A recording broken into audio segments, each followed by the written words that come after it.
Hey everyone, welcome to the Geek channel. My name's Dave. Some people call me Cobra Wolf. Go by that on Twitter and YouTube.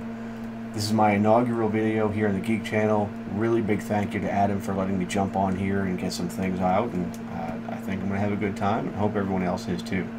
Let me jump right in with what I'm going to go over today.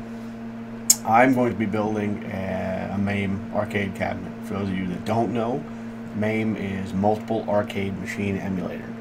It basically emulates all arcade games you play when you go to the arcades. A lot of the older ones obviously work perfectly, you know, Space Invaders or Centipede, Tapper, Dig Dug, all those things. A lot of the newer ones, pretty much all the way up to most of the new games that they're constantly working on trying to get working. So that's one of my goals, is to build an arcade cabinet very soon. I'm going over a few different websites where people have already built some. They built some really extravagant ones. I think for my first one, as much as I love to dive into things, you know, as far as I can, being PG here, I definitely want to go a little bit easy on this one. So what I did is, instead of building my own control panel, that's the panel where all the buttons and the joysticks are that you play with, I decided to buy one pre-built. And there's one company out there that makes them very, very well, and that's what I'm going to review today. Is actually the X-Arcade Tankstick by X Gaming, a company based out of Pennsylvania. The shipping was actually fairly quick, and their tagline on this particular stick is that it's built like a friggin' tank. So let's jump into it. Let's see what the thing looks like, and then we'll go into the cabling, and we'll take it from there. Alright everybody, this is the X-Arcade Tankstick. Like I said, as the first, sorry about the lighting guys, I'm still trying to work out all the videos. I've been away from doing videos for a while, so bear with me. I decided to buy this with pretty much all the options that they had, because again, I didn't want to build my own control panel at first, and I want to get a feel for how these things are built. We'll go into a lot of that later. So first, you've got 8 buttons on each side. You've got the player 1, the player 2 start. There's 2 buttons on each side for pinball flippers and coin inserts, and obviously the 2 joysticks. I added in the extra option of the spinning trackball in the middle for any of the golf games or Centipede, missile defense, that kind of thing. So those are games I really enjoy playing, and I definitely want to get those incorporated in the console or into the cabinet as well. This thing is pretty much a vinyl cover over, I believe, a plywood build.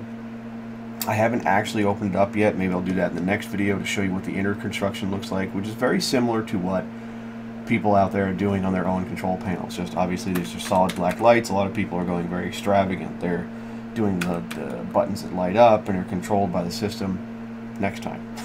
I got away with buying this and building a cabinet from the wife, so I'm not going to push my luck yet. So I have noticed so far that this thing really is built like a tank. It's got a lot of heft to it. It's very solid construction. They did a good job with the manufacturing process. These obviously aren't mass produced. They're pretty much, you order it, they cut it, build it, wire it up, and they do some play testing on it, which is obviously part of the fun of the job. The controller itself, I'll show you the plugs here, and it basically connects into your system using a supplied cable.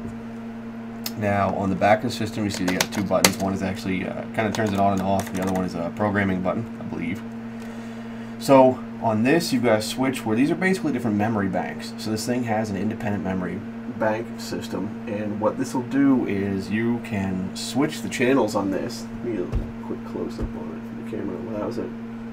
A little zoomy zoom, but you can switch the channels on this and program the controller to do for the buttons to do different things. So right now, this might be the A button, this might be the B button, however it's laid out. I can turn this into B and this into A, that kind of thing. I haven't played around with it much yet. Right now I'm really just focusing on the software and trying to finish up the actual design of my build before I start getting into it. This PS2 port is for the keyboard you plug in to program the system directly. That would be just for programming of the control stick itself. This, pretty much regular, standard DB9 serial port, plugs into what it comes in out of the box, which is just another serial port, and this is the end that goes into your PC. Again, reverting back to, a PS2 or a USB connection. I have heard a few things on some of the forums that I've been reading that people are having issues with multiple button presses, I'm sorry, on the Tankstick using the USB port, that it can only handle a certain amount of inputs at once.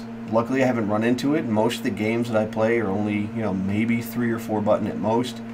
I will do some further testing as I get into the software. Right now, I'm trying to get the emulators to run and really figure out a lot of the programming side of it. So to remedy that, people have been plugging into the old PS2 port. If you happen to have one, great. I will on the machine that I'll be hooking up to my cabinet for now, at least. So I'm in luck, but I will pretty much be using the USB port. Like I said, I haven't run into any issues yet. So that's pretty much the back of this. Also, the trackball is the same connection as the regular keyboard. It's pretty much hardwired in. The reason for that is because the trackball is, you can use it only in a certain few things, pretty much just in a stock or a PC. You couldn't plug this into a PS3 or a 360 and actually expect it to work, because it pretty much tries to recognize itself like a mouse. Maybe sometime we'll go into the programming, because you can plug this in other consoles and get away with it, but this is hardwired in because you can't change what that functionality does. Now, one of the options I bought with this, because I do plan on plugging at some point into other consoles, is these two little adapters. So again, on the input side from the box, this is where you would plug in that DB9 cable. Each one came with its own attachment cable. So on this one, pretty much is usable with the PS3, which is the USB ports, and the original Xbox. Now I'm guessing that, due to the LED lights in here and some of the switches, it'll pretty much detect the signal that's coming in and map the controls accordingly, which it actually gives you pretty detailed instructions in the manuals that it comes with. This one is a multiple system cable. So this will go into a PS1, a PS2, a Dreamcast, or a GameCube, and a Wii with games that use GameCube controllers. So if you happen to have a Wii with GameCube games, you can plug this in. There's not a lot of games that actually use the GameCube controller on the Wii. Obviously, this is not a motion controller, but they do have the button mappings for it. You can plug it into a Wii, especially a GameCube, and get away with some of the controls. So I haven't tried it yet. That'll be a later video to plug it in, get you guys a good rundown of how this thing works if you ever want to buy it. The real reason I bought this actually was my Dreamcast. I have some really, really cool fighting games on my Dreamcast. I love my Dreamcast, and I want to see how this thing performs when it's plugged into a game like Virtua Fighter or Power Stone. So we'll get to that at some point, hopefully in a later video, as long as Adam doesn't kick me out of the channel. So let's take a quick look back at old Davo, and we'll finish up with a quick review. Arm of Justice. So guys and girls, ladies, women, gentlemen, whoever's out there watching, that is the X-Arcade Tankstick by X Gaming. I have to say, as a whole, I'm very, very pleased with it. I have 3 kids. I have a 6-year-old girl and 2 boys under that, a 3-year-old and a 1-year-old. They've all been playing this so far, sort of. My 1-year-old is not exceptionally gentle with the buttons. He's kind of a brute. He pretty much comes over and hammers these buttons because he likes the way they sound when they click. I then go and play it afterwards, and so far haven't noticed any issues. And my other 2 kids have been playing this, and not so nice on the joysticks, which have taken the abuse so far.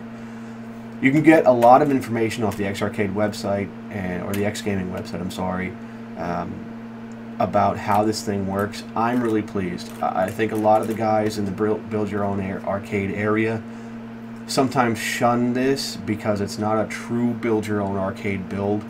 But for me, again, with 3 kids, sorry, and I work full time, I don't have a lot of time that I can sit down and really, at this point, map out my system. And honestly, I'm an instant gratification person. I'm really happy with the controller. I'm going to put it on a cabinet. I'm going to build a cabinet control panel around it. And then after I have a fully working cabinet in the way I like it, I'll tweak the crap out of that machine. And then I'll start looking at, maybe building another one. Without telling you why. I want to try to separate a driving and shooting cab along with this. I do have a steering wheel. It's an older Logitech wheel that I just recently got back, that I used to play a lot when I was younger. So we'll go into a lot of those later, again, as long as Adam doesn't kick me out. Go ahead. So I'm really happy with this thing. I definitely recommend it. I know there's been a lot of videos about this, but you know what? For me, it's brand new, and getting in this hobby is brand new finally. And I really, really recommend anybody, not even if you're going to build an arcade cabinet, but this thing is just cool. I mean, you have this thing in your house. It's a 2-player version. It's got the coin buttons. Everything is mapped in there. So whether or not you use it for actual PC-style arcade games, or if you use it for emulated games from MAME or Supermodel or D-Mule, then this is a great addition to your controller collection. So everybody from the command center here at Cobra headquarters, thanks a lot for watching. Please leave a comment if you're building an arcade cabinet. If you know somebody that has, I'd love to see pictures and links to it. I'm always looking for ideas for these things. I've got a ton of things up here that I'm trying to make reality. A lot of automation and motorized parts. So, have a good one, guys. Thanks a lot. Stay geeky.